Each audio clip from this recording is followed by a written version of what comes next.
One of my favorite TV shows of all time is Community, and I think part of the reason why I love it as much as I do has to do with the way the show feels. It doesn't feel like your usual sitcom. It's certainly different from a multi-camera sitcom, obviously because it's not one, but it also feels different from other single-camera shows. It's quick with the jokes, and it references more obscure pop culture, and at times it can be kind of cynical. I think a large part of what makes Community so special is the show's creator, Dan Harmon. Harmon understands what needs to happen in a story, and he clearly has a deep understanding of his craft. I think Harmon knew right from the beginning what he wanted the show to be, and yeah, it maybe got away from him here and there, literally in the case of season 4, but it always felt like Harmon knew where he was going. In the end, the show just feels authentic, and that's the keyword I want to focus on today: authenticity.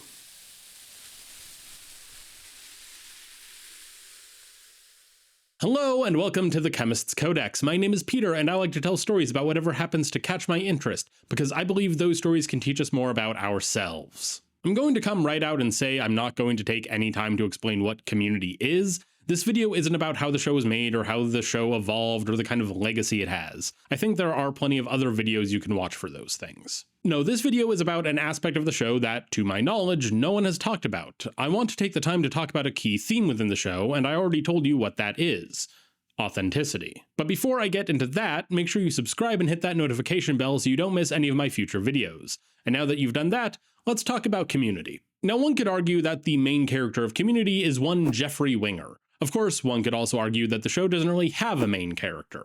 Either way, I'm going to start off by talking about our favorite fake lawyer, because Jeff probably has the most drastic character change in the show. He starts off as a sleazy lawyer who doesn't care about the people around him and wants to get out of Greendale as soon as possible. But as the show progresses, Jeff learns to care about his friends and the school and all the weird and wacky adventures that come with them. And part of the character development Jeff undergoes involves him learning that he doesn't need to be someone he's not, and to be his authentic self instead. And there's no better example of this than Season 1, Episode 17, Physical Education. In this episode, we learn that Jeff has signed up to take a billiards class as he walks into the study room wearing a cool leather jacket, because billiards is cool, and Jeff is cool. And as Jeff is playing a game before the class starts, he catches the eye of a pretty girl, because Jeff looks cool playing the cool game of pool. Have I mentioned that Jeff is cool? However, Jeff's own image of looking cool while playing billiards is shattered as Coach Bogner informs the class that, because this is a physical education class, they all have to wear the required physical education uniform, which means Jeff is going to have to wear some ridiculous shorts that look like they belong in the 1980s. Meanwhile, the rest of the study group is trying to help Abed ask out a girl whom they have determined has a crush on Abed. However, since Abed is, well, Abed, they also decide they're going to have to get Abed to not be Abed. But as Abed approaches the girl and starts flirting with her, they all realize that the girl doesn't have a crush on Abed. Rather, her boyfriend looks exactly like Abed and is some guy named Joey. And when the rest of the group expects Abed to be devastated from the brutal rejection he received, they are all shocked when Abed turns out to be perfectly fine. And when asked about why he's not hurt, Abed says this: Bert, I got self-esteem falling out of my butt. That's why I was willing to change for you guys, because when you really know who you are and what you like about yourself, changing for other people isn't such a big deal. And this is where it finally clicks for Jeff and his shorts conundrum. He doesn't need his cool clothes to be cool, because Jeff is cool, and he would look cool playing pool no matter what he wears. And that's exactly what happens in the climax of the episode. Jeff challenges Coach Bogner to a game of pool, and by the end of the match, the two men are both buck-ass naked trying to prove to the other that they don't care about clothes. And when Jeff wins the game, it feels like the ending of Hoosiers. The music swells, the crowd cheers, and Jeff has earned the respect and admiration of those around him. This episode perfectly encapsulates the point I want to make. A person is at their best when they are being their authentic self. And once you figure out who that person is for you, there is almost nothing that could tear you down. It's just a matter of making that change. Now, I mentioned up top that Dan Harmon understands his craft and knows what needs to happen in a story. Harmon knows that for a story to be compelling, there needs to be some degree of change, and characters are the perfect vessels for that change. Dan Harmon has his own tool that he's used and talked about when it comes to breaking down the elements of a story: the Dan Harmon story circle. In essence, this story circle is sort of a simplified version of Joseph Campbell's hero's journey. But where the hero's journey tends to be more about the story circle, despite its name, tends to focus more on the character. The key points of the circle are thus: a character is in a zone of comfort, but they want something. They enter an unfamiliar situation, adapt to it, get what they wanted, pay a heavy price for it, then return to their familiar situation, having changed. It's a simple way to look at the beats of just about any story, so let's use it to look at Jeff's arc through this episode. Jeff starts in a zone of comfort. He's feeling cool in his cool clothes, playing billiards while looking all cool. And what Jeff wants is to be perceived as cool, hence the cool clothes and the cocky attitude. Jeff enters an unfamiliar situation when he's told he has to wear the ridiculous 80s shorts in order to play pool. And Jeff has to adapt to this new situation where Coach Bogner is harassing him about not wanting to wear shorts. And one last lost and found announcement. Jeff Winger, I've been informed by Coach Bogner that you left your panties in his pool class, so better pick those up. When is he gonna stop doing that? But Jeff does get what he wants through his revelation from Abed's words about self-esteem and changing for others.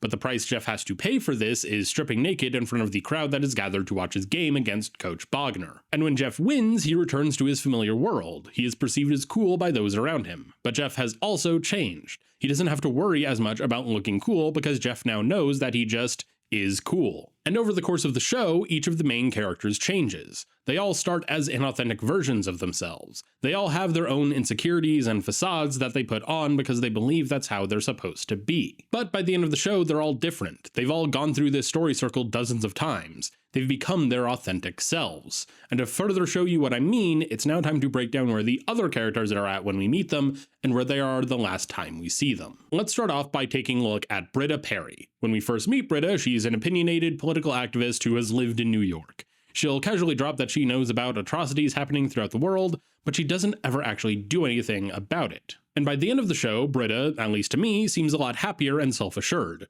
She's reconnected with her parents and has come to terms with the idea that she doesn't need to rebel against the system in order to matter. She's still opinionated and she'll still remind you that she lived in New York, but Britta definitely has a less aggressive approach to life. Moving on, we now turn to Abed Nadir. Now, arguably, Abed is the most authentic out of the main cast when we meet him. Like I mentioned, Abed's words about self-confidence are what allowed Jeff to get over his issues with looking cool. But Abed still changes over the course of the show. Sure, Abed knows who he is and what he's about, but he doesn't really understand other people. He uses pop culture to try to emulate human connection, and often falls short. But it's through the genuine connections Abed makes with his friends that allow him to grow. By the end of the show, Abed doesn't need to use pop culture to understand people. Sure, he still loves pop culture and uses it to inform his interactions, but Abed can actually function without the lens of movies and TV shows obscuring everything. And you can't talk about Abed without also talking about Troy Barnes. I think Troy has one of the most profound changes of the entire show. Troy started off as the jock who peaked in high school. He had a juvenile sense of humor and could honestly be a bit of a jerk. Case in point, see how Troy acted once he started playing football again. What I need to know about the universe is that I'm at the center of it. But by the time Troy leaves the show, he's come to realize that he's actually a massive nerd, a gifted repairman, and the kind of person who would do anything to help his friends. And by the time he gets on that boat with LeVar Burton, Troy has become his own man who isn't defined by the expectations of others. And that brings us to Pierce Hawthorne. Where Troy probably had one of the most profound changes, I think Pierce probably changed the least out of everyone. He started as a crotchety, bigoted, racist old man who was immensely insecure and would become jealous of anyone who seemed to do better than him. By the time he left, he was still a crotchety old man who was still insecure and jealous of others, although he was slightly less bigoted and racist. But even so, Pierce was still incredibly authentic to his friends in the end, as we see in Season 5, Episode 4, Cooperative Polygraphy. Pierce reassures all his friends that they're better than they think they are, and you can see how touched everyone is by Pierce's final actions, even if he also gave everyone a container of his cryogenically frozen sperm. And then there's Shirley Bennett. Shirley started off as the recently divorced single mom trying to raise 2 kids while going to school to get a business degree. She would often be inconvenienced through her kindness to others, but always had a quiet strength about her. By the time she would leave, Shirley had reconciled with her ex-husband and gotten remarried. Shirley took what she learned and used it to start her own business, and she also learned to be more accepting of beliefs that differ from her own. Shirley went from the homemaker of her family to the one supporting them. Which then brings us to Annie Edison. When we first meet Annie, we learn that she was a straight-A student in high school, who also suffered from a pill addiction that eventually led to her having to enroll in community college. Annie is tightly wound with a type A personality. She's constantly anxious about doing well in school and following the path she set for herself. And by the time the show ends, Annie is still that driven, hardworking girl we first met. Only now she's more relaxed. She's learned to have fun and break the occasional rule. And she's fine if things don't go according to some plan she made years ago. And while that rounds out the Greendale 7, there are still a few characters who have grown over the course of the show's 6 seasons. Let's take a look at Dean Pelton. He started off obsessing over status and prestige. He wanted Greendale Community College to be treated like a real university. Much like a university would. It's only as the show progresses that the dean learns Greendale was never going to be thought of as a prestigious institute of higher learning, but Greendale is still a valuable place where people can come to be who they really are. Or there's Ben Chang. He's had his ups and downs throughout the show, each season seemingly doing something different with the character. And while he started as the crazy Spanish teacher, Chang ended up as the lovable doof who will always say or do something absolutely wild. Chang, go see the nurse. I'm trying. But there's also the 3 characters who came in the later seasons: Buzz Hickey, Frankie Dart, and Elroy Patashnik. Buzz Hickey is the former cop, current criminology professor. He starts off stuck living in the past with mistakes he made as a police officer. He is antagonistic and will often refuse asking others for help. But Hickey ends the show having bonded with the others. He's gotten help from them and has helped them in turn, and he's not as haunted by his past mistakes. Frankie Dart comes in to wrangle the school into some semblance of order. She thinks herself to be the rational one, but it becomes apparent pretty quickly that she is just as crazy as everyone else at Greendale.